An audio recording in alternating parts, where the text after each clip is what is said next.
All right. Well, welcome everybody to our the Wausonians election night coverage. It's certainly been an interesting race. I'm BC. You got Devon here with me, my fellow Devon Welsh, my fellow writer at the Wausonian and City Pages. And well, it's going to be. I think it's going to be quite the race tonight. Yeah, it should be exciting. It's for me, it's my first kind of go around with election coverage.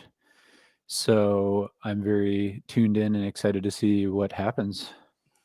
Yeah, it's been quite a doozy that you for your first election. First off, the mayor's race has been bananas. We've never seen. I can't recall ever seeing this much outside money coming into a mayor's race. We're talking like six figures total spent on, and multiple six figures spent on this race. And usually it's like way less. We're talking going from like maybe 30,000 a race to several hundred thousand all told. It's kind of hard to say because there's so many different reports coming from different areas, and we've only got the amount coming up to March 18th. So yeah, it's something. What do you attribute that to? Well, we're definitely gonna get into that. We've got a lot of things to get into tonight, and we got the. I was to the Doug Denny campaign. I've got a short interview from there. Mayor Katie's was closed to the press and public. It was invite only, my understanding. I was a little surprised about that. It's the first time in my career that has been the case. I don't know if it had to do with. I know there were some. A family member of hers received an anti-Semitic text over the weekend. Maybe it was Friday. We're going to look at that too. That's part of our coverage tonight. And so maybe that's what led to it. I'm not sure. Not sure why that would apply to the press, because I don't think we're going to cause problems. We're just there to. Usually, like an election night, I go to each party and get a photo quick, so I have that for the next day's story. But yeah, first time ever that's been the case. So we're going to talk about that. We're going to talk about like the money, like I said. We're going to talk about this situation in Kronewetter in that race. That's really interesting. And I've got, excuse me, I've got pulled up a story with the state assembly representative, Corey Tomchuk, calling Rosenberg emotional and calling her an actress. That came out today. So Wow. Yeah, lots of wild stuff happening. I've been getting some crazy ads on this for this election cycle, like I've never seen before, statewide ads. So we'll probably talk about that too. Yeah, but it's been interesting. Devin, you covered the school board race. What were some of your thoughts covering that race? What do you think is going to happen tonight? Oh, Or I should say, what's your analysis of going into it, seeing what the candidates had to say? Yeah, it seems as if the politics on the school board as of late has revolved around the question of restructuring schools, possibly closing one of the high schools, and the blowback that resulted from that, and board member Patrick McKee's alternative plan that was proposed and then passed. So there's something of a kind of tectonic shifts happening in the board that I guess the question for me will be, do some of the people who were against that proposal or reluctant to agree to that proposal, do they get voted off in favor of newcomers, or do the incumbents manage to hold on to their seats? Yeah, interesting. The school board always, it's one of those things that if you didn't know better, you would think that maybe those positions are something that the public doesn't think about a lot. But at least in Wausau, they've sort of historically been kind of a hot seat race, so to speak. Like there seems to be always some controversy around the Wausau school district for whatever reason. Going back to there was a busing integration plan back in, I think, the 90s that was so controversial that a number of board members lost their seats over it. I think there was, and we saw this recently with COVID lockdowns definitely sparked a conservative backlash. I think we saw that. So definitely a lot of stuff going on there. But also tonight we've got we should have the county clerk calling in. Although I heard when I was over at Denny's victory or election party, I should say. I guess they call them victory parties, but I feel a little funny calling them that. But until it's actually is legitimately a victory party, and we don't know who that's going to be for tonight. Supposedly there's some issues with ballots in Marathon, I believe. Some people were texting Doug when I came in, and he was telling me about it. So there, maybe she's it's entirely possible that she'll just have too much too much craziness to deal with that she won't be able to call in. I'm not sure, but she's got the join link, and if she ends up joining, we will definitely bring her on and get her perspective. But it sounded like, and I didn't see a lot of people posting about that, but I've heard a couple of people, like in the morning, the numbers were already in the 400s at their district, and that's quite a bit for in the morning. I actually ran into Mayor Tipple at Doug Denny's party, and that was another thing that popped up is he and former Mayor Milkey and former Mayor Lawrence came out for Doug Denny and against Mayor Katie. It was kind of a coup, and one of those. I usually don't cover endorsements, but that was a pretty big one, and I felt I had to cover it. But anyway, Tipple said that he was number 480 something in his district, and that was like 10:30 in the morning. My other friend sent me a message around 11 and said she was 483 in our district, which means she probably went a little earlier than that. So definitely, I think it's going to be a high turnout election. And what factors do you think would be going into that? Is it just the controversy over the mayoral race, or is it other down ballot races as well? Yeah, I think the mayor's election is definitely going to be the main driver here. Partisan primary possibly a little bit, and there's a state referendum, but I think primaries are like not that interesting right now on both sides. It's kind of a foregone conclusion, so I think most people are really looking at the mayor's race, and just the fact that there's so much outside money going into this. And is there a way to measure whether this will be a record in terms of outside funding for the mayor race in Wausau? Because that sounds like a lot of money to me, but I don't really know what the norm is here or, in a comparatively sized city. I think I can safely say that this is an absolute record. The receipts will be in by the end of, I can't remember when the post-election reporting period ends, but I'd bet my car that we haven't had six figures poured into a mayor's race before. There's no way. Still there, Devin? Yep. Can you hear me? All right. Well, Devin, oh, there he is. Looked like he froze up there a little bit. Okay. Yes. Due to the major snowstorm that we're having this evening, my internet is probably not going to be great. Yeah, I mean that's certainly a fact. I think that's a factor tonight too. I don't know. Well, I don't know if it's a factor. It certainly is not fun to go out right now, as I found out heading over to the Denny party.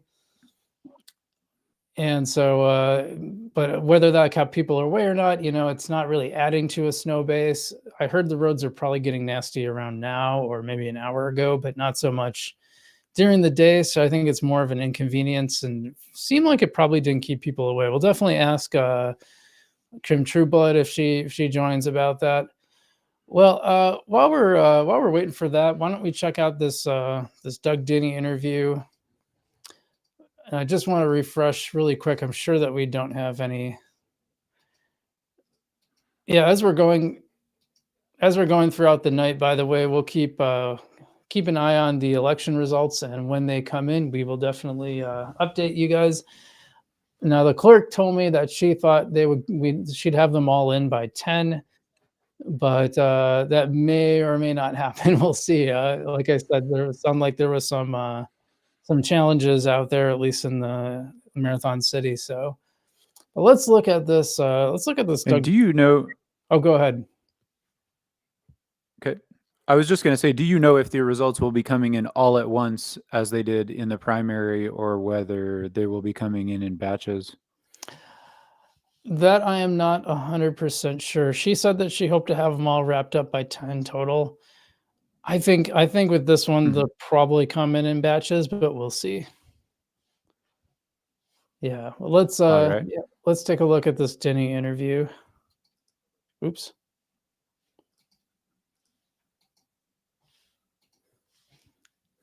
By the way, I don't have this like up on the channel. It's I just uploaded it to YouTube so I could play it more easily. And definitely forgive me because it was kind of an impromptu thing. I just pulled up my iPhone. I think it's surprisingly good for a quick iPhone interview. And since I just figured I'd shoot it since I had a little extra time, since I couldn't go over to Mayor Katie's camp here, but let's watch the interview here. Oh, you're doing that at 8:30? Yeah. Okay. What did you think about how the election went in terms of what your expectations were versus how it happened? Well, we had some inkling that it was going to get very spendy when we looked at what happened in Green Bay back in November for the mayor's race. We probably aren't going to eclipse that, but quite a bit different than what maybe we thought 5 months ago coming into this. I mentioned it was a battle of ideas. We're not enemies. I'm not her enemy. She's not my enemy. We're competing for ideas, and I think that's where we tried to take it. And I think we had some good ideas out there. Whether we win or lose, I think we moved the cheese for the city. Are you surprised at the amount of outside money that rolled into this race toward the end, especially? Or did you see it coming? I saw. We anticipated some, but we certainly didn't anticipate to be blown away like 4-1. So yeah, it is surprising. I don't know. We'll have to look back on it and see if something could be done different. Obviously, we weren't controlling it. We weren't spending it. Like you said, outside people were doing it for their own reasons. It's an issue, I guess, for all of these small towns moving forward. And then what do you think about your chances today? Now it's all the work is done, and now it's just waiting to let the polls come in. What do you think? Yeah, I'm feeling comfortable. Turnout seemed to be pretty good. Responses on the doors were very good. I think we've got a pretty good chance here. Win or lose, I don't approach tomorrow any differently than, winning or losing. We're going to get up and get after it. If it's with the city or if it's with other endeavors, that's what I'm going to do. All right. Thoughts on that, Devon? Yeah, I'm just trying to go through and figure out what the spending totals actually were. He had mentioned, he had said something like, we were outspent 4-1 or something like that. Can you speak on that? What the totals were that he was referring to there? Yeah, I think that was probably an estimate. He's probably talking about. Well, actually, I'm not 100% sure. So, yeah, well, let's talk about. Let's just go to that one. So let me pull up my story here. Okay.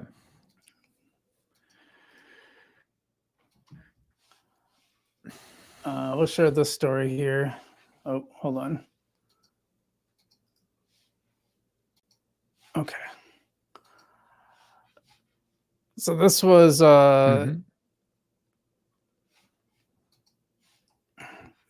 yeah, so this was just from the spending report. So this covers March 18th, and I think a lot of spending came after, a lot of campaign finance came after that. But she took in about 19,000. Rosenberg took in 19,000. And Denny's took in 84, almost 85,000 in that period. So it looked like, Actually, Denny was vastly outspending Rosenberg, but then, according to this WisPolitics.com report, they were citing data from Ad Impact, which is like an analytics agency. Dems apparently had $191,000 worth of ads bought, and on the Denny side, it was about 92,000. So that's still not 4-1, right? But then there's also, besides them, there's a bunch of other political groups spending money, including, so like one of them was like the A Better Wisconsin Together political fund. They spent about 20,000 on Mayor's campaign. This is a quote from WisPolitics, another story in WisPolitics, and then another one, A Better Wisconsin Together. Is that the same one? Yeah, that was the same one. But then there was Wisconsin Conservation Voters also give about 18,000. Those are just some of the bigger ones.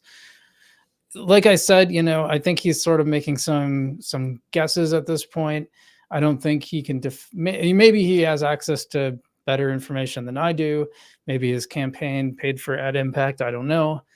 But my sense is that I don't think he 100% knows. But yeah, this is really a crazy amount of money to be spent on a mayor's race, and my sense of it is that the Republicans see a potential rising star in Katie. Katie has for the Dems. I think Katie has demonstrated that she has pretty strong connections in Madison and Washington, D.C. I don't think it's necessarily a coincidence that she was invited to the White House. I think she's. I think there's a sense from the Republican side that she is very is kind of that the Democrats have their eye on her for bigger and better things. So I think that's the reason why a lot of money is pouring into this. Mm-hmm. That does make sense. Yeah. So, but it's really interesting because I just don't think Wausau has ever, like I said, I feel very safe in saying that I don't think we've ever seen this level of spending on a mayor's race, and I don't recall this kind of outside attention. I also don't think, I don't think we've had ones that were really super partisan before like this. So I would say the main thing is you could really see this. I'd be curious to ask your experience because I'm sure it was pretty geo-targeted, but I could not log on to Facebook or Instagram without seeing a Mayor Katie ad of some kind, either a video or a text-based ad. And I couldn't log on to YouTube without seeing a Doug Denny video. So I don't know. I assume it was pretty geo-targeted. I imagine did you see any of this stuff? I didn't see anything. Yeah, that's kind of what. Sorry, can you hear me? I didn't see anything. Yeah. Yeah. And yeah, I'm surprised. I guess that makes sense that it was heavily geo-targeted, but I'm on the outside in that sense. I don't know about all of the ads. Yeah, because you're kind of out of town, so I assumed that you wouldn't be seeing any of them. And I had people, I got tons of flyers in the mail too, more than I was used to. So the one thing I would say about this mayor's race is that this is probably the first. I felt like this before when it comes to national elections, maybe even statewide ones, but this is the first time I've been like really sick of a race that is local, because usually you just don't have that much exposure to it. But this time is very different. Mm-hmm. This time I feel like it's like both of this getting my mailbox is stuff full of flyers. I'm seeing ads for both of them, and some of them were pretty ridiculous. So we were kind of talking about this before with elections, that usually campaign ads, it's kind of like basketball where, you have to keep one foot planted, but you can really pivot around and move. There's a lot of maneuverability there. And I think it's pretty typical for campaign ads to at least have some kind of toe somewhere on the truth or some semblance of it, and then kind of take it in wild directions. But this one ad was so ridiculous that I felt like I had to write about it and fact check it a little bit, just because it was so beyond the pale. And this one, it basically blamed Mayor Katie for Wausau Insurance leaving, which was probably the most ridiculous claim because Wausau Insurance hadn't even been a brand since 2009, and it was bought I think it was the late 90s. So I think Katie would have been in high school yet, or maybe just depending on when it was exactly, maybe it was in high school or in college. And then it also, the one that really got to me, the one that really raised my eyebrow was when it said that Amazon moved its distribution center from Wausau to Weston. And I was like, well, that's first off, it was never in Wausau, but then, like I said, there's usually some toehold there's usually some toll kind of at least next to the truth. So I wonder, did they get a hold of something where they found out that maybe Amazon actually looked at Wausau first? So I reached out to the development director to see if that had ever been the case. And in fact, no, Amazon had never even considered Wausau. It just went right to Weston. So you could, maybe you could argue that's a good, or maybe that's worse. I don't know. The fact that they didn't even consider Wausau and then went right to Weston. I mean, that would be that would perhaps be a more legitimate attack point. Not saying I agree or disagree with it, but just saying it's, as far as an argument, it would at least have a basis of truth to it. Right. And then, the one that maybe you could possibly make an argument on is them blaming her for Foot Locker leaving. I know that was pretty much in the works. The whole demise of East Bay and the Foot Locker moving to Florida. That was in the works, I think before COVID, so before Katie's reign. But you could maybe make an argument. Again, I'm not saying whether I agree or disagree with it, but I'm saying you could possibly make an argument based in fact that maybe she should have done more to keep them. I'm not saying that's my argument one way or the other. I'm just saying it could be a possible legit argument. Look, if I saw that in an ad, I wouldn't be like, well, that's factually incorrect. You know what I mean? So the issue is the factual correctness or incorrectness of it. Right. And that point stands out as being the only factual one. Mm-hmm. Well, why don't we talk a little bit about since you were involved with some of the city council races, why don't we talk a little bit about city council? I guess, what was your overall impression doing these previews?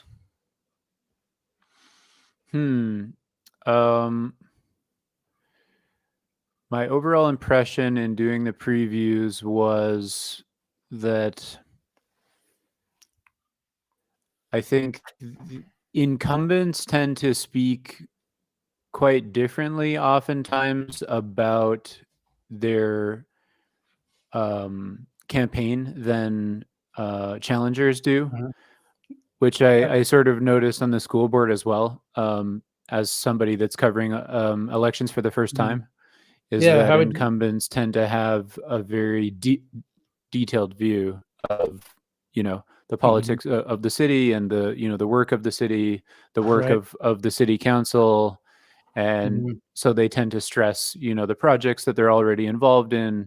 They tend to have a sort of nuanced view of things that is, shaded by their experience, whereas the challengers tended to have a position more of critique or of complaint about, what has been happening so far, which I guess is intuitive. That makes sense. But that's an overall impression that I had, if I had to generalize.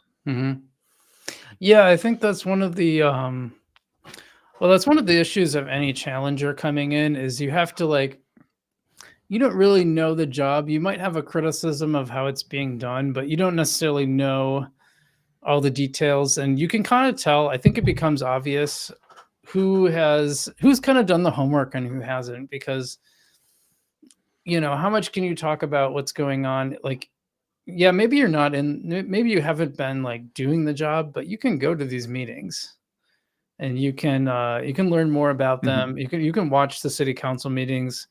And Doug Denny's a good example, not to keep going back to Doug, but I know before he was elected alderman, he was going to a lot of meetings. So when he ran for office, he knew the job. He at least knew enough to talk pretty intelligently about it. So yeah, that's an interesting thing that comes up. Any races, anything else that was like particularly interesting to you?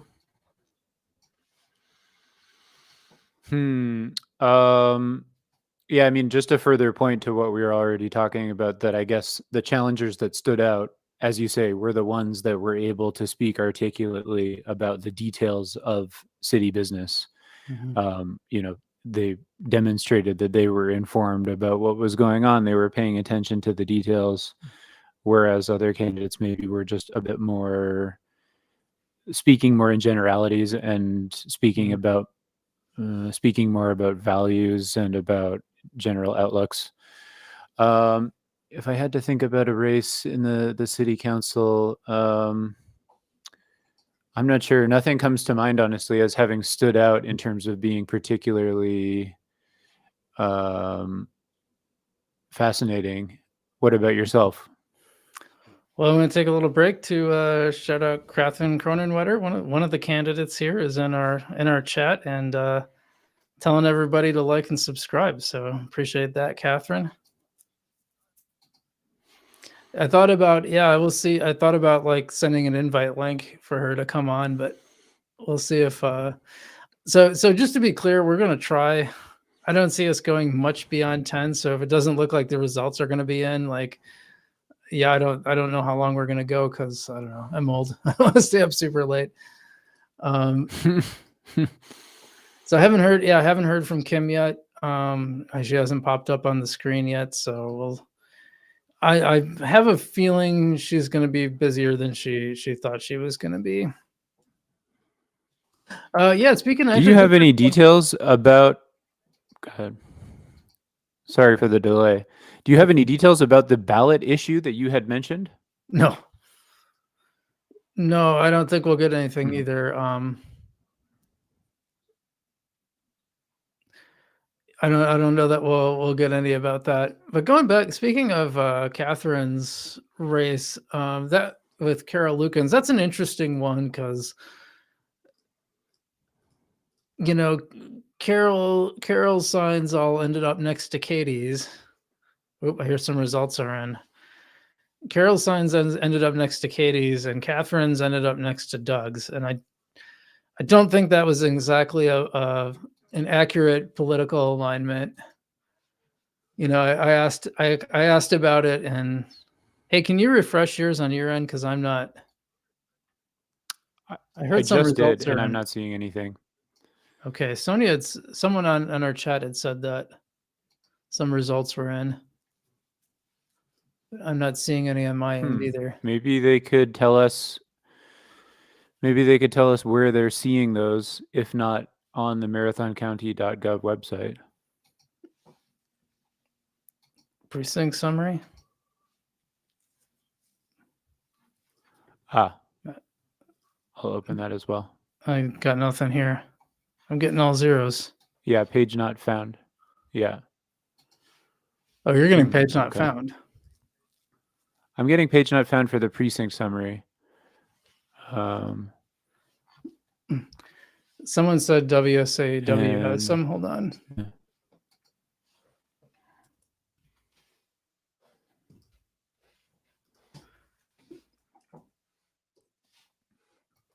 Okay.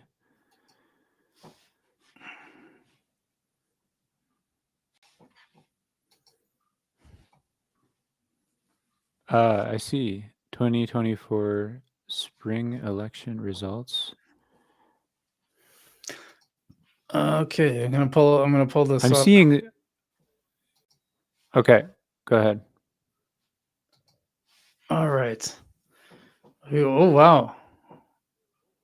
We've got Oh yeah. so far Okay. they're showing oh wait, they're cycling through. Okay. Okay, here we go. So right now, Doug Denny leading Katie Rosenberg. But it's like, is this 0% reporting? That's really, I don't understand that. Not called yet. Not called yet, but we got Doug Denny with 4,400 votes and Katie Rosenberg with 4,200. So she's actually up by 2%. Or he's up, I mean.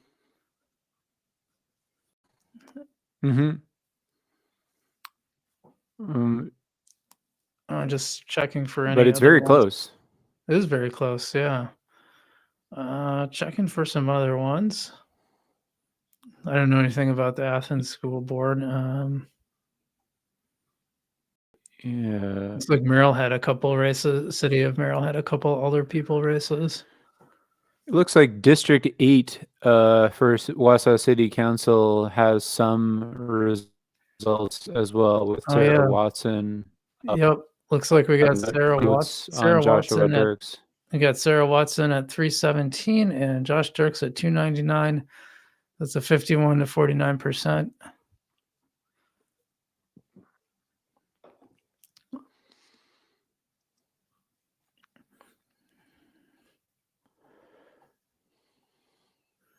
So Marathon County, we didn't even get the county, but yeah, Marathon County Supervisor District 1, John Kroll leading Ken Tokars from 57% to 43%. Ooh, we got some more popping in here. District 10. It's kind of weird because they don't have all the contested races on here, but looks like Randy Radke is leading Donna Krause. So I got a nasty message from Donna Krause who accused me of not messaging her, and then she sent another message saying, "Oops, never mind. I see you emailed me twice," and actually it was 3 times. But Randy DeBrew leading Bruce Trueblood at 134 to 90. I'm sure that's pretty early yet. I'm sure a lot of, and by the way, all these are early yet, so I don't think any. You'll see the little check mark if they're called. Looks like Cody in District 3, Cody Hart, who is the used to be the chair of the county Democrats and is current city clerk, or works in the city clerk's office, leading 244 to 188 over Joanne Eaglekraut. That's an interesting one because Eaglekraut nearly wasn't on the ballot, and then she had to file a challenge with the WEC and got herself back on the ballot. So that's pretty interesting. Kurt Gibbs, county board chair, doubling up on Cindy Beatty so far. That's an interesting one. Kurt is interesting because now, like, there's sort of this contention. So I always thought of Kurt as pretty conservative, but now some people are saying that he's not really a conservative, which is pretty bizarre from what I've observed on the board. But let's see. Looks like District 5, Gary Gisselman is leading Orlando Alfonso 371 to 300. See, Stacy Marash leading Jeff Johnson. Stacy's the incumbent. Jeff used to be on the board, and so kind of a comeback for him. That's a pretty high number, so I don't know if that's, I mean, I don't see a check mark, but that might be pretty close to it. Deb Hoppe so far leading Alex Eichten. Alex, I used to work with Alex at City Pages. She's a designer. I don't know Deb at all. Oh, okay. Looks like that's it so far for Marathon County. Yeah, I'm not seeing school board.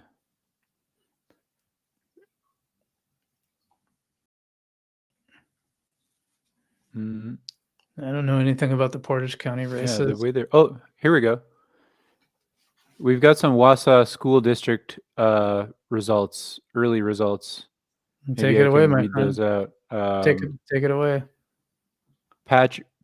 Patrick McKee is leading at the moment with 146 votes. Actually, Coming in second is Karen hold on, Vandenberg hold with on, hold on, hold on. 119. Go ahead. Hold on. Let me find it so people can see it. Okay. I'm sure it's coming up here.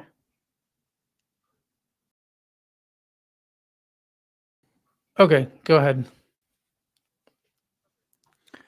So we've got Patrick McKee, 146 votes, Karen Vandenberg, 119, Cody Nikolai, 119, Jane Roosh, 117, Sarah Brock, 103, and Fred Thiele with 91 votes. So far, the incumbents are all leading, although it's quite close with Very Jane tight. Roosh only 2 votes back.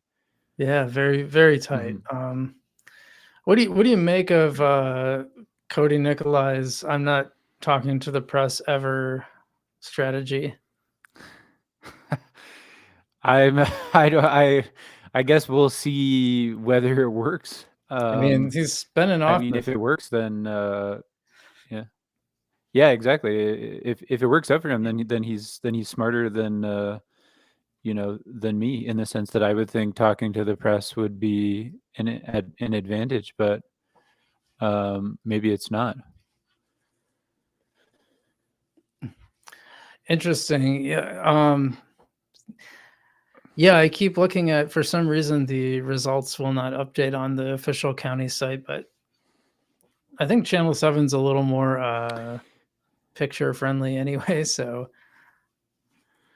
Right. I So wonder where they're getting their results. I don't know. Well, interesting. So it looks like Donald Trump leading and Joe Biden leading. Looks like the prohibiting private funding of elections is leading too. I have to admit, I didn't dive into that one a ton. Neither did I. Yeah. It doesn't look like there's been much updates. So I've just been keeping an eye to see if Kim popped in. I don't see it. Like I said, both candidates were also invited to pop in, but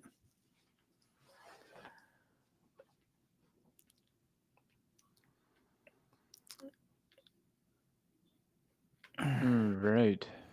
so Abrielle had said that both when we were talking about Catherine Cronenwetter being lumped in with Denny, it's like she said they both would be a change to the status quo, and I think that's probably accurate. And one thing I've noticed too is like what happens with a lot of these races is they just kind of get lumped in with left and right contingencies, even if they're not necessarily part of that. So, yeah, everyone kind of puts on the Republicans put their list together and the Democrats put their list together. And so kind of sometimes if you're not one, you just kind of get lumped in with the other. Right. Seems to be the way it goes sometimes. Yeah, but it doesn't seem to be a very perfect fit on the local level, as far as my experience covering the campaigns this year has been. Yeah, no, it's pretty atypical for that to be the case. And in the case of Catherine, I wouldn't say she's a Republican exactly. In fact, I don't know if I'd have a camp I could put her in. I actually went to one of her. She was holding these. What do you call them? Like kind of like a little sit down, of like a meet and greet kind of a thing that she was doing on Fridays. And so I went to one just to chitty chat with her a little bit. And yeah, I didn't get the impression that she was she wasn't super partisan in our interview either. So it's kind of weird how she got lumped in with that. But yeah, in fact, Catherine says, I'm not a member of, but you're on screen. Catherine says, I'm not a member of any party. That's usually the way I like to keep myself too.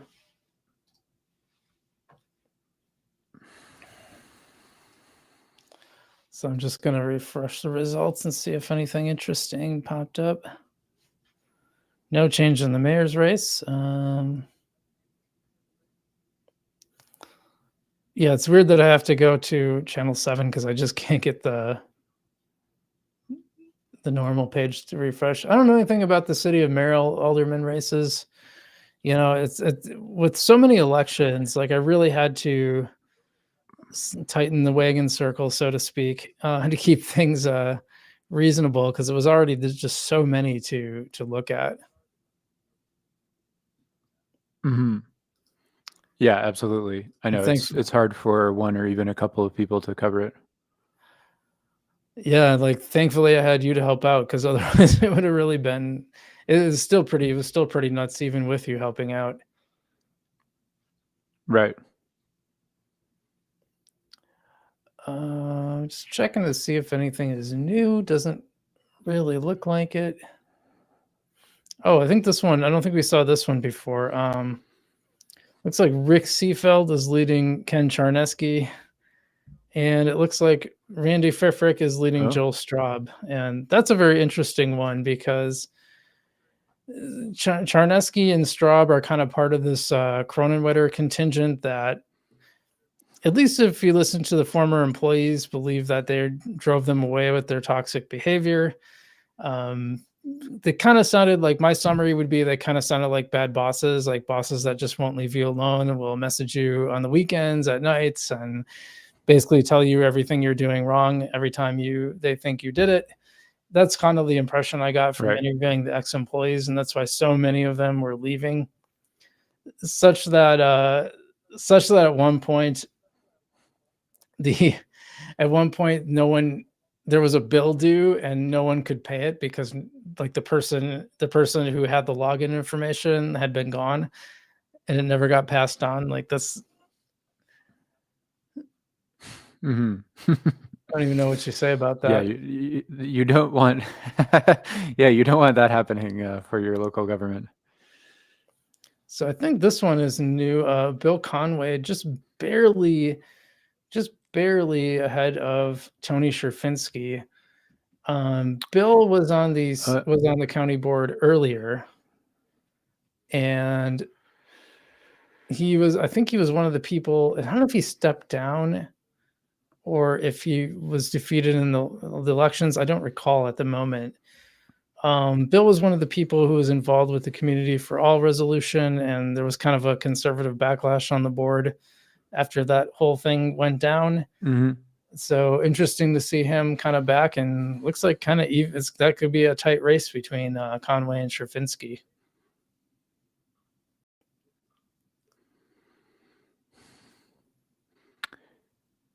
And we're not seeing it yet on any of the races that we've already talked about, as far as I can see. Oh, here's a new one, actually.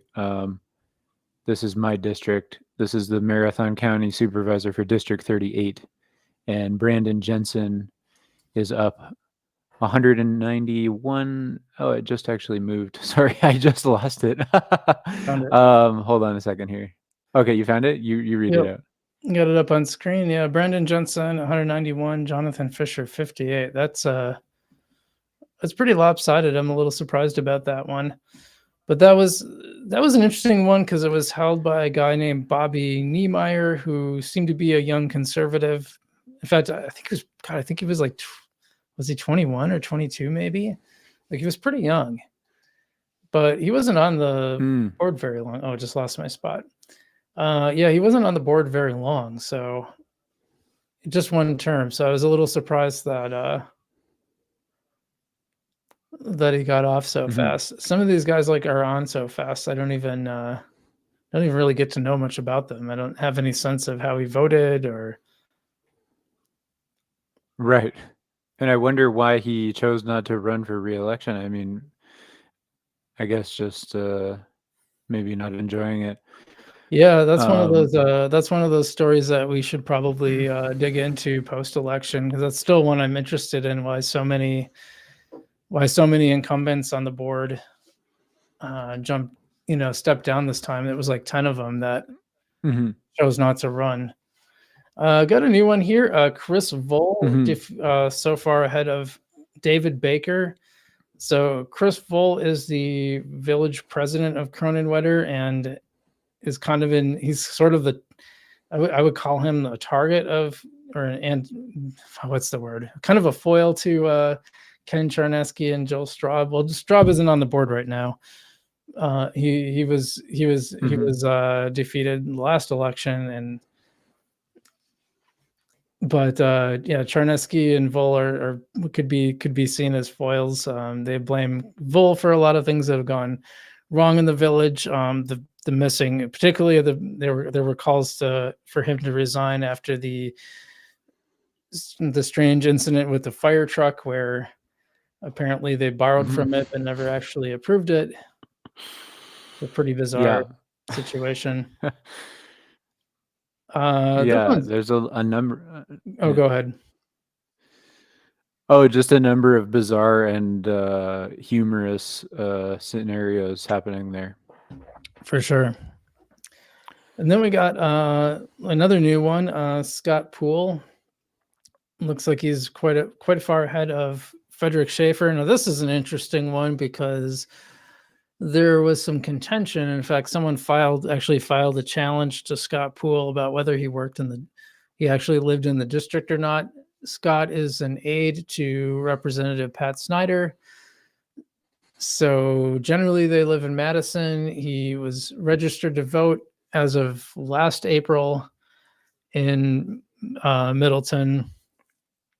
So there was some pretty good evidence that he might not have been living in the district, but upon challenge, he filed the affidavit, and it appeared that he did in fact officially move to the district, so he can run here. Now he was running against Fred Schaefer. Fred is an attorney and is currently on the village board of trustees. Well, no, it'd be the village board now of Rib Mountain. Rib Mountain now a village and not a town. It's kind of one of those urban towns. So yeah, looks like Scott pulled ahead of him quite a bit. Let's see if there's any others. Yeah, looking for updates here. No update yet on the mayoral race.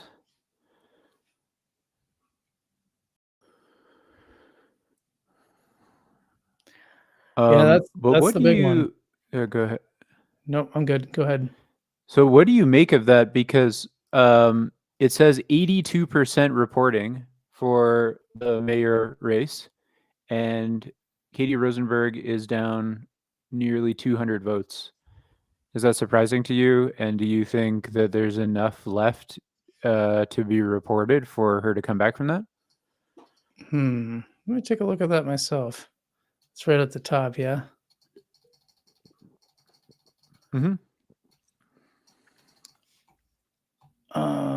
Yeah, 82%. Interesting. It's pretty tight, but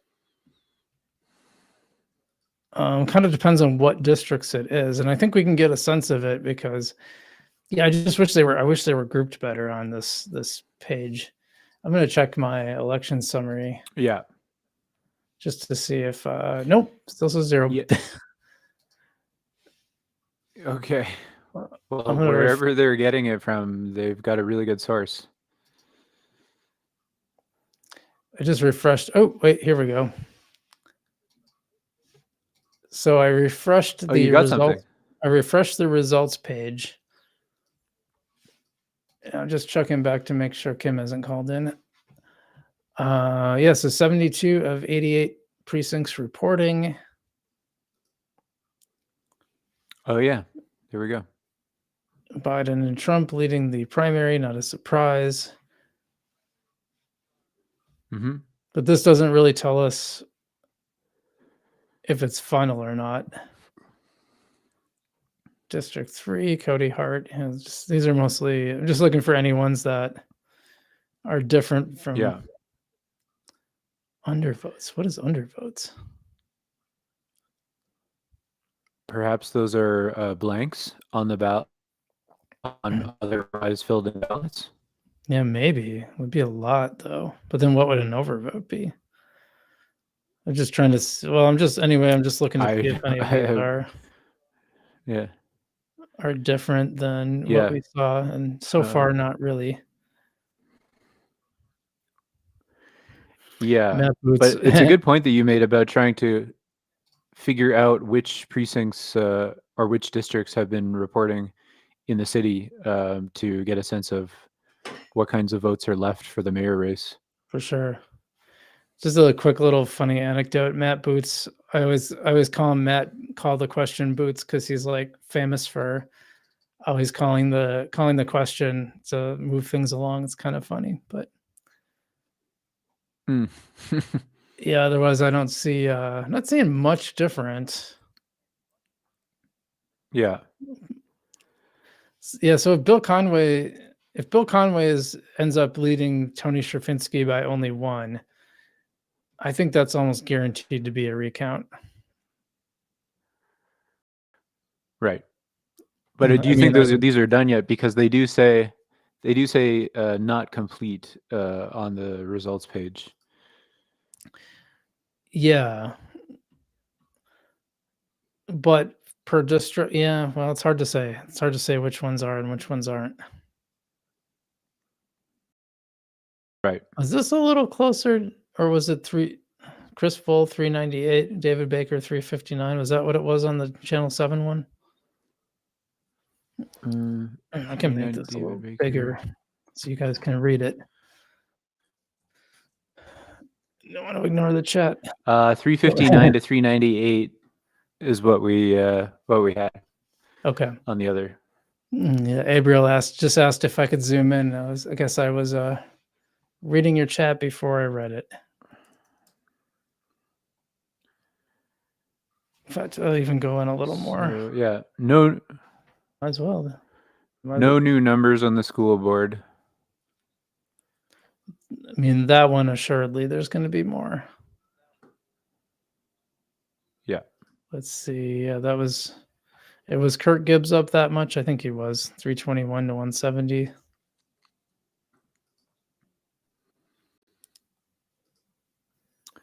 Let's see. Yes. Okay. Scott Same Poole. numbers. Okay. Scott Poole still up. Yeah. Jensen over Fisher. That was about where that was. So that makes me wonder, am I going to have to like refresh the actual results page and then do that every time? And then reopen the results. Yeah. Kind of annoying, but it is what it is.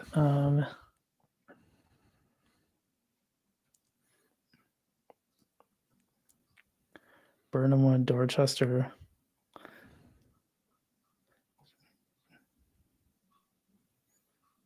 Okay, so I don't think we talked about village trustee for Cronenwetter. We got, looks like Aaron Mishka in the lead right now at 914, followed by Cindy Lee Bukowski Hoffman, followed by Ken Charneski. So if that holds, that means we'll have one newcomer. Ken will keep his seat, and Cindy Lee Bukowski will be a newcomer as well. So two newcomers, and that means Sean will be voted out. He's at the very bottom of that. So he's and then Lef and Duel are also challengers. Mm-hmm. So yeah, Ken must have convinced enough people in Cronenwetter so far. And I don't know, yeah, what is that undervotes thing? I don't recall seeing that before.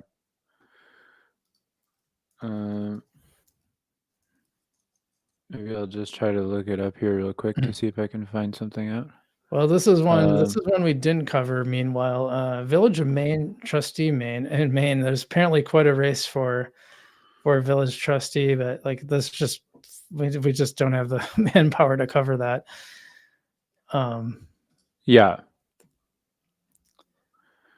Very interesting. So an undervote occurs when the number of choices selected by a voter in an election is less than the maximum number allowed for that election. So an undervote indicates that not, less than the maximum amount of choices were made. Gotcha. Okay. Rothschild. Actually, we covered Rothschild. So Looks like Bill Shrimp is leading in Rothschild, followed by Deb Esther and Dan Helgelson. So I think that's all incumbents. Yeah.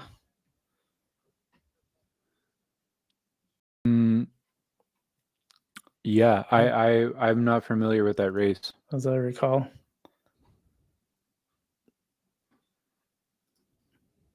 Yeah, a lot of these are. You'll see a lot of them on there, and they're just like, vote for 3. Like Weston, there wasn't really a contested race, so there's vote for 3, and there's 3 candidates. So that's why we didn't cover it.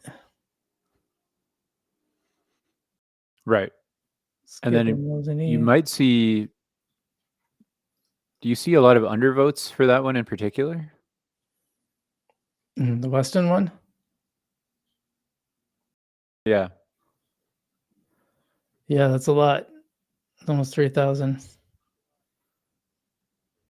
I wonder if there's a lot of people that only voted for. There's probably a lot of people that only voted for the primary. Or only voted for the local races. Well, this one's new. We didn't have this one. Right. Carol Lukens ahead of Catherine Cronenwetter. Sorry, Catherine. I know you're watching. That's awkward. I never had that before where I'm like doing a live stream. Well, I haven't done live streams before for this kind of thing. So, yeah, right. Yeah, Tom over Deb. Did we have that one? Oh, we didn't have that one either. Yeah, that's a pretty big margin too. Yeah, 660 to 214. That's like triple the numbers.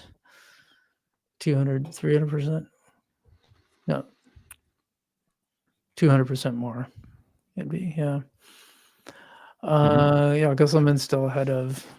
I got to keep making sure. Okay. I just got to remember to click back every once in a while, make sure. I have a feeling I don't think Kim's going to be able to call in. Yeah, probably. My guess is just going to be. Oh, here's one. Here's Becky. Yeah, go ahead. Becky McElhaney, 890 over Bronson Lobato. So that was an interesting one. I tried really, really hard to get a hold of him. I sent emails. I left phone messages. I left phone messages. I think he finally answered. I heard he answered the pilot finally, kind of at the last minute. I can't remember what he said, but it was something like he was running for like some really, really specific reason. I wish I could remember what it was.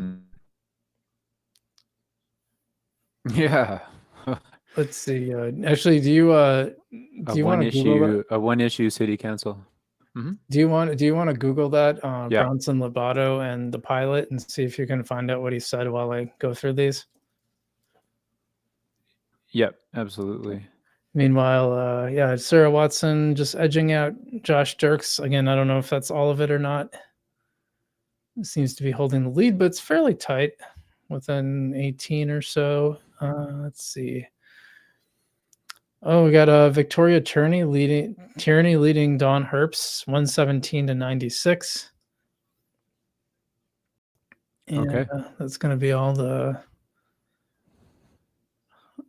city districts. So they're all in to some degree, at least now it looks like.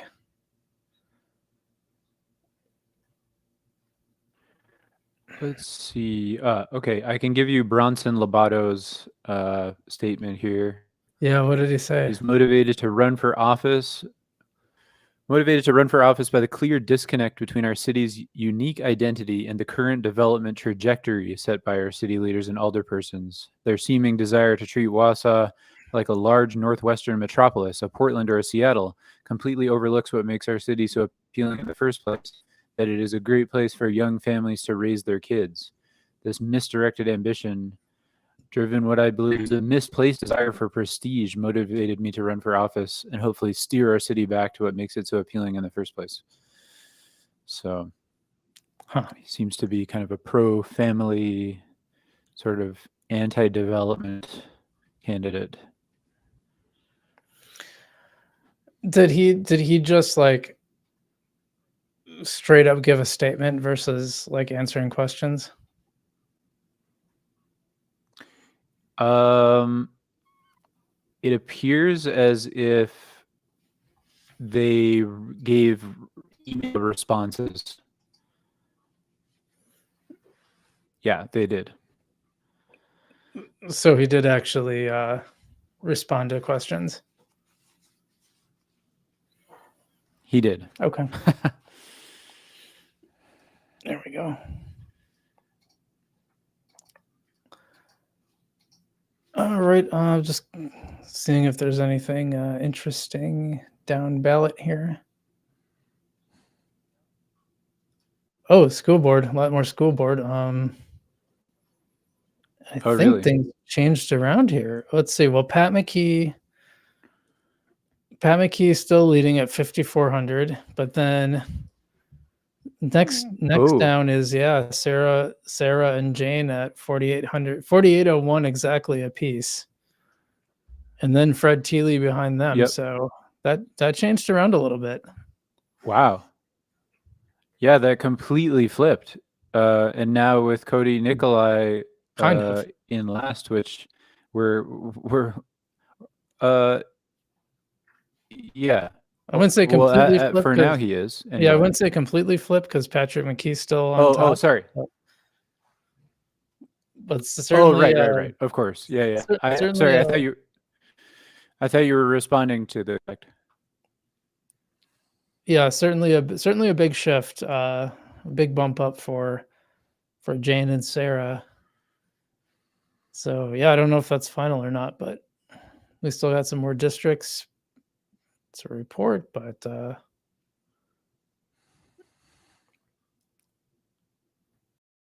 looks like at least countywide, people said yes on both of those referendum questions about private money and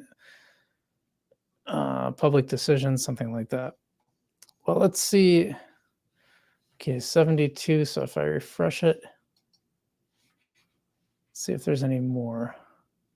It still says 72.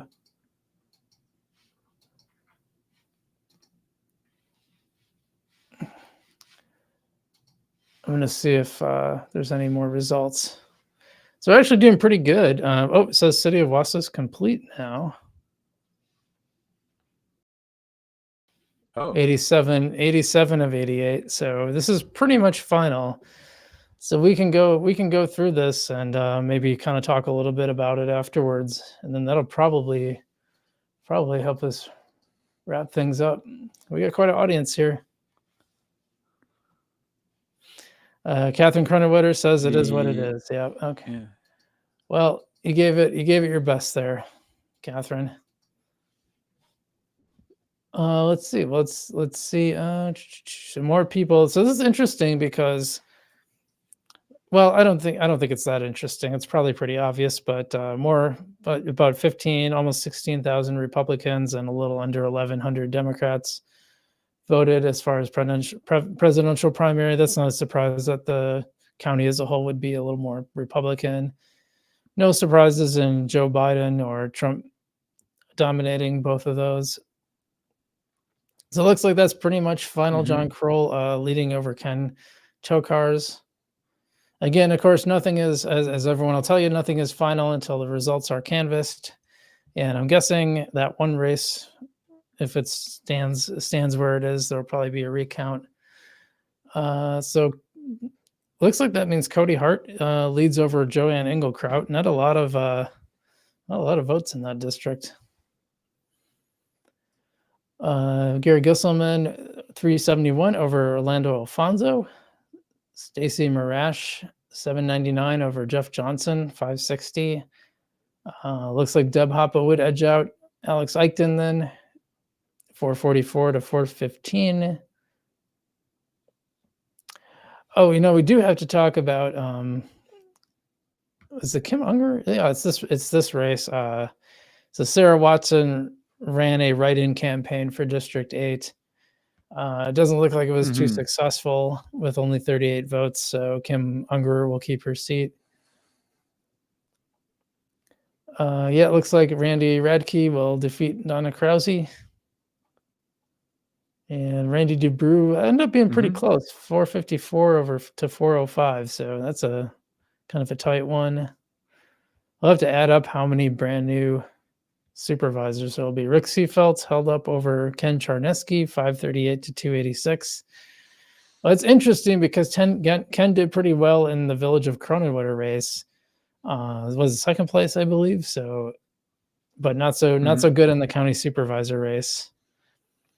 And Randy Fifrick, who is also the city, works in the city community development office. He used to work in Cronenwether as their development person. It looks like he defeated Joe Straub 377 to 285. So yeah, this one between Bill and District 16, Bill Conway versus Tony Sherfinsky. I believe that's Schofield District. That's undoubtedly going to be recounted. I'd be shocked if it wasn't. So maybe I'll send you to that. It's a pretty interesting. Well, I don't know if it's that interesting, but it's kind of interesting. Yeah. Trying to see ones that are contested. Yeah, so Chris Voll definitely led David Baker. So that's an unseating, I believe. Baker was the incumbent, but Voll was on the board, so not like a brand newcomer exactly. Let's see, scrolling. Oh, I should make these bigger. Sorry. Did it again. Okay.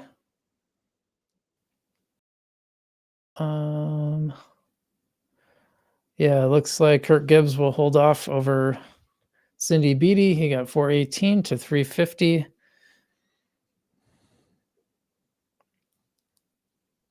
And Scott Poole over Fred Schaefer, 530 to 441.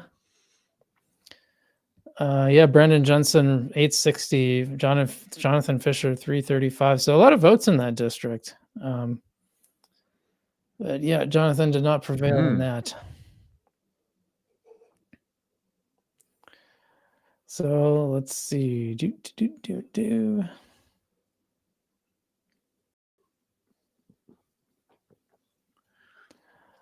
Yeah, it looks like that vote total will wait. Hold on, let me see.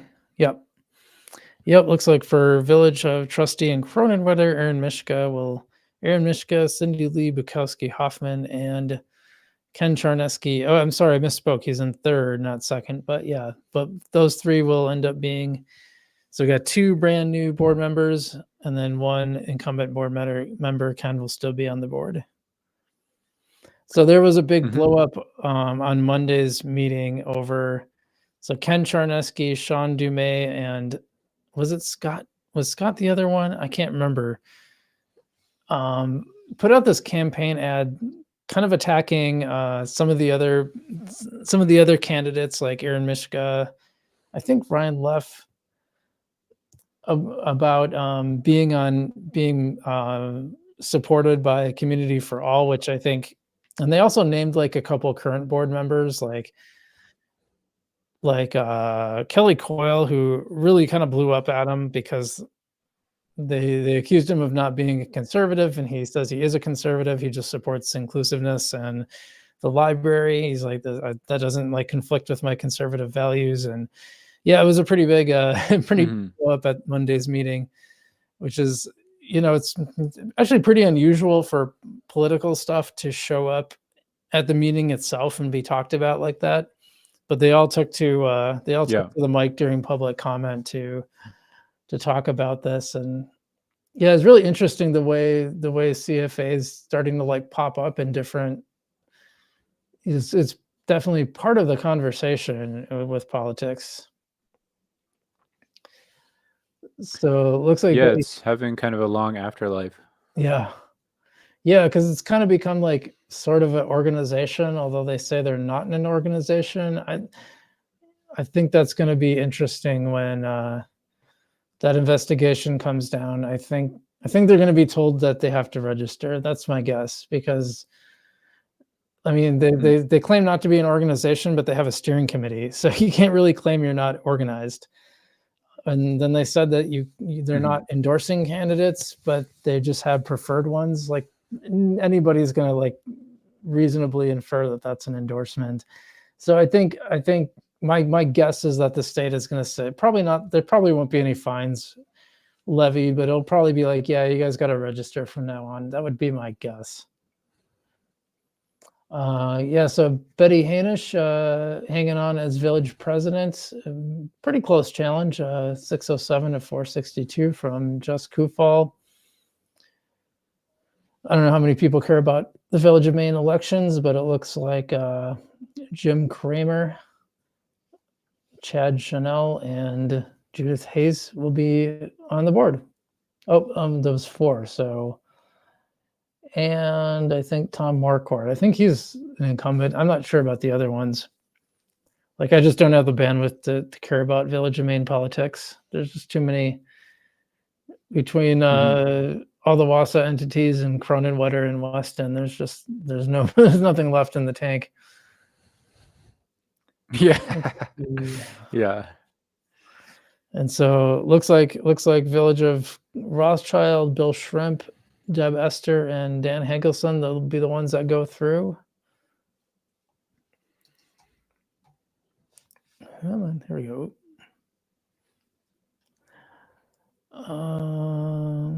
Yeah, the Weston one's not interesting because it's 3 and 3.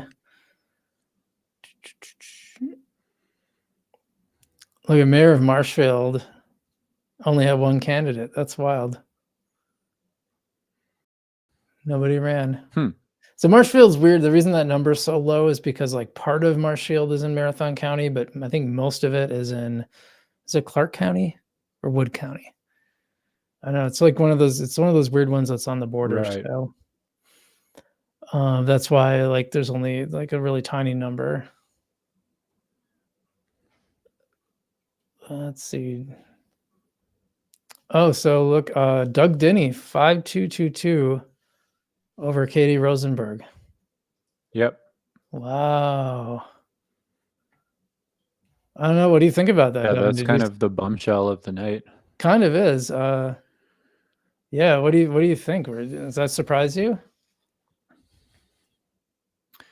It does. It does surprise me.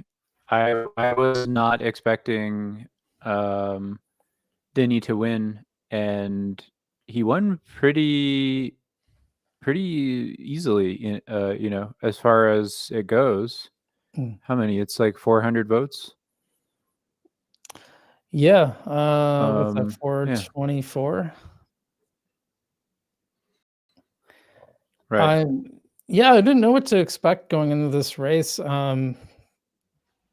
Denny seems stronger than I initially thought, but I know Rosenberg has always been, you know, Mayor Katie has always been so popular in our reader surveys, but you know, the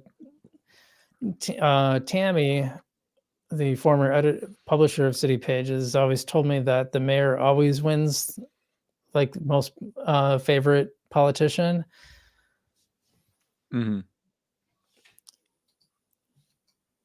And so, you know, that you shouldn't like necessarily. Oh my gosh, I wasn't sharing that the whole time.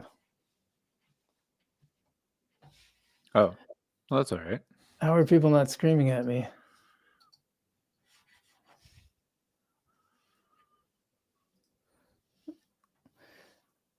Some people said they're surprised. Yeah. Yeah, I'm quite surprised. Yes, I'm a little surprised by that result. 5, but kind of not. I don't know. Like clearly there was a lot of attention paid to this. A lot of money was put into this. You know, and it's so unusual for Wausau to have like a race like this that's so high profile that I kind of didn't know what to think, to be honest. Right. That's a good point.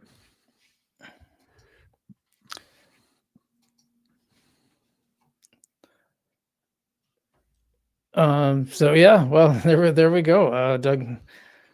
So, well, kind of works out logistically because I was able to get a photo of Doug and I was not able to get a photo of Katie. So I have a photo for tomorrow. But that's obviously a logistical concern only. Yeah, that's interesting. Well, I guess we'll have Mayor Denny now. Because it said Wausau was complete, so as far as I know. Yeah, I guess that's what it is. Do you think? And I think that's a margin that, it's a big margin. It's a pretty big margin. I wonder if Katie will concede or she'll try to challenge it. I think it's probably a little too wide to really challenge. I'd say if it was within 100, maybe, but that's probably wide enough.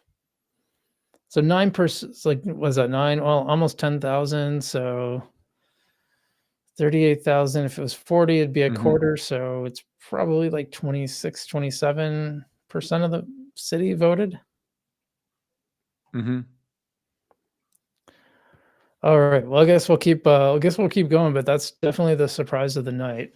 I wonder if I got a. Yeah. I was just checking to see if any of the candidates had reached out, and I keep checking to see if any of them. I didn't know if anyone would dial in or not. They're probably busy, but it was worth a shot. All right, so going through the Wausau districts, Carol Lukens over Catherine, 713 to 436. Tom Neal over Deb Weiss, 600 to 200 or thereabouts. Gary Ginselman, 374 to Orlando Alfonso's 292. Becky McElhaney defeated Bronson, 890 to 357. So that one wasn't too close. Let's see. And looks like that Sarah Watson, Josh Dirks result is final, 317 for Sarah over 299. And looks like Victoria Tierney is defeated Dawn Herbst, 410 to 359. That was different than before. Yeah, and that's another race. That's another interesting outcome, I guess, because Dawn Herbst was the incumbent, and so this is a challenger taking that seat. Yeah, definitely an upset, or at least a challenger upset for sure. Let's see. Is that all the interesting ones? I guess we still got to get to. I'm curious if that school board. Yeah, I'm curious if that affected the school board or not. The new districts coming in. Bedford.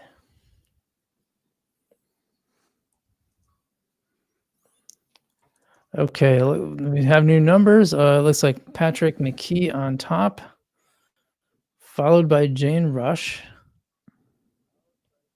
followed by Sarah. So looks like it's going to be McKee, Jane Rush, and Sarah Brock.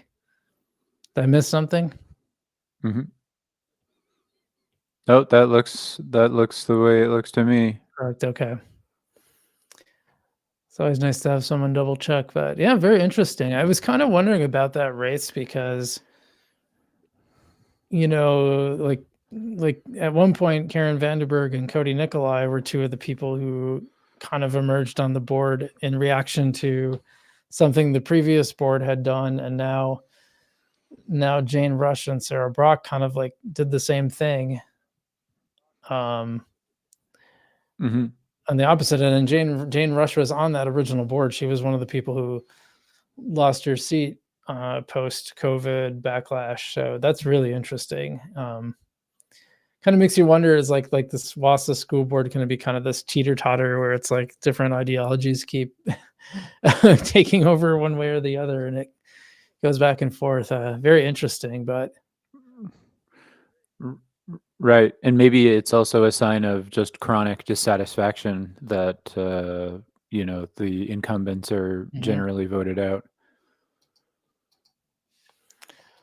Yeah. Here I go blurry again. Yeah, it's kind of interesting because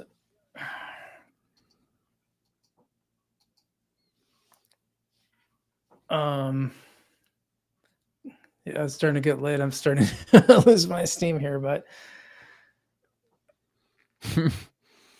yeah, very, very interesting results on all around. And I don't know that I could have predicted a lot of what happened tonight. Yeah. And I guess the through line is that, I guess all of the surprising results, like we just looked at school board and then we're thinking about the mayoral race. In both cases, challengers have won those races. But then the mayoral race and the school board seem to have tilted in different directions if you're thinking about it in terms of political alignment. Right. I think that's fair. And then there were kind of mixed results on the county board, as I recall, because some of those flipped left, so to speak, but some flipped right. So it'll be interesting to kind of tally it up later on and kind of see how it broke down. Because Jensen defeating Fisher, I'm pretty sure that was a right over left. Hard to say with something like Scott Poole and Fred Schaefer. I don't know a lot about Fred. Just trying to see who else. And then with 32, it's kind of like Kurt Gibbs conservative versus Cindy Beatty more conservative, I guess. I don't know how you categorize that. Right. Oh, I hate this mouse. Okay. Yeah, and then Vol over Baker. I think that's a left over right. I think Vol kind of leans left, sort of. And I think people have to realize when we say this, it's to kind of take it with a grain of salt because they are nonpartisan races. Bill Conway defeating Shoni Sherfinsky. That's definitely a left over right. Fifrick over Straub is probably a left over right. Seafelt over Charnetsky. I don't know how you'd categorize that one. I got the impression that Randy DeBrew was pretty right leaning. I'm not really sure about Bruce Trueblood though. So I don't know. But then Deb Hoppa over Alex Eichten. I mean, I don't think Alex is like super left necessarily, but I think Deb is. I got the impression she was fairly right leaning. And Marash over Johnson, Stacey Marash over Johnson, and Stacey's pretty right leaning. So I would say pretty mixed. Pretty mixed on the county board side for sure. And kind of mixed overall. Yeah. Yeah, absolutely. And maybe that's a testament to, the idea that partisan affiliation is kind of an imperfect fit on the local level, that maybe a lot of times people are voting out of dissatisfaction with the incumbent or satisfaction. Yeah, and the races are small enough that partisanship doesn't always predict these things. This is an interesting comment from Otacon444. It says the fact that the Wisconsin Democratic Party spent nearly $192,000 and lost is amazing. Well, that's one of the reasons that this result did surprise me, is because there was a lot of money coming in on Katie Rosenberg's side, and there's also a lot. Listen, just Doug's like last campaign report, not even counting anything after March 18th, would have dwarfed like the entire spending of most other mayoral campaigns in the past. So there's a lot of money being spent on both sides, but all that money going into Katie's, like I said, I couldn't I couldn't turn on Facebook or Instagram without seeing a Mayor Katie ad, and even had someone knock on my door on Monday. It was something I was thinking about. I kind of wonder if like that stuff there's sort of a backlash to that now. I wonder if there's because I think post-COVID, I looked into a lot of the research around this, Hey, I should run this correction. Randy says, just wanted to make it clear I'm conservative, just not far right. Fair enough. Fair enough, Randy. Thanks for tuning in. So yeah, like kind of making my point that it's pretty tough to delineate some of these races along partisan lines, and like the Kurt Gibbs Cindy Beatty one would be a good example too, where it's like, well, both are conservative, but one is probably farther to the right of the other. But anyway, yeah, I was trying to look up like some data around how effective door knocking is, and the general consensus is that it tends to, first off, nonpartisan get out to the vote efforts are the most effective. So if you make them partisan efforts, they tend to be less effective, if not effective at all. And then partisan efforts tend to be best about bringing out the base. But I tracked back all these studies, and a lot of them are really, really old. Like some were citing research from like the 1950s, some were more recent, like 90s, 2000s. Right, but my thought is like, I bet that's changed a lot. I actually bet that Yeah. post-COVID, because none of them were post-COVID, and I'm like, I bet a lot of people nowadays, I almost wonder if there's a backlash effect. Because like I was pretty annoyed by the kid who came to my door. Like I'm like, dude, I've heard like way too much about this. You're not going to tell me anything that I don't know. I will probably tell you things that you don't know about this, because I've like had this in my face for 2 months, and I got to think like, man, that actually like would almost make me not want to vote, or not want to vote for whoever's like bothering me at my house. Because there's so many like avenues to get this political messaging that you don't necessarily want it in your face too. Right, absolutely. So this from Roman Snail says, Wausau tends to be a liberal city overall. I wonder if this will translate to a shift right in the presidential and Senate election later this year. Hard to say.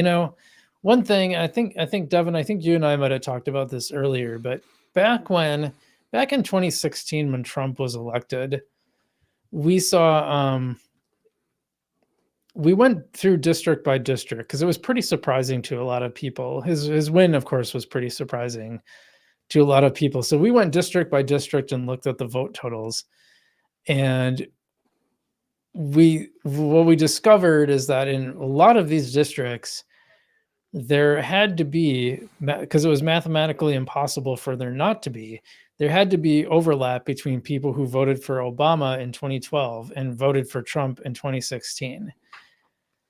So I thought that was really interesting. It shows that people can kind of shift based on issues beyond partisan leaning, and it's entirely possible that that happened here. I mean, you could make a strong argument. Hey, Mayor Katie said when she came in office, or when she went against Doug Denny, or sorry, it's really getting past my bedtime. When she went against Robert Milkey, one of her attacks was like, hey, the debt keeps increasing. Well, the debt then doubled under her reign. So she kind of like left that was a pretty big opening for Doug to exploit. And I think he did. I think he made that part of his messaging. So there definitely were attack lines, and there are like, people are like, the water bills like really got to people, whether that's actually her fault or not. A lot of that stuff was started under Milky, although the PFAS thing, we could like pull that apart all night. I'm not going to, but we're not going to get into that here. But like a lot of the increase came from PFAS measures. And one of the things I discovered is that the city had spent like something like $10,000 on messaging around, just like hiring a messaging firm to put this PFAS stuff out. And I don't think they got their money's worth. I thought it was handled kind of a little more alarmist than it probably needed to be. And I think it made people panic a little more than they needed to. So I thought that was really strange. And I'm starting to ramble a little bit, but Yeah. Well, anyway, very interesting night. Yeah, I think that's really interesting that Doug won. Because I think if I was gonna put money on it, I probably would have put money on Katie. Because the incumbents always get an advantage, and all that money was being spent on it, and so it kind of surprised me. But I also said that anything could happen here. So And I think, as you said, you've made a strong case for the idea that, you know, when there's dissatisfaction, the incumbent gets voted out, like Milky did, and then in turn, Rosenberg has now. yeah, for sure. Well, it's been a very interesting live stream. Anything that anything you'd want to conclude on, or anything that we didn't talk about that you'd want to talk about? I don't think so. I mean, yeah, if you have anything more to add, please do. I thought it was interesting. I appreciated the fact that this time around we got results partially as they were coming in, so we had a little bit more to work with. That was fun. Yeah, definitely helped the live stream. That's for sure. I had stuff like prepared to fill the time if we needed to wait, but thankfully it came in. Yeah, I don't think Kim ever called in. Like there was time where I was away and didn't check, so it's possible she did call in, but I think I did a pretty good job of checking. So all right. Well, everyone, thanks so much for tuning into our live stream. It's very interesting night, that's for sure. And Devin, thanks for helping host. And yeah, interesting results. So you guys all stay safe out there, and well, we'll see you in the Wausonian. All right. Bye. Thank you very much.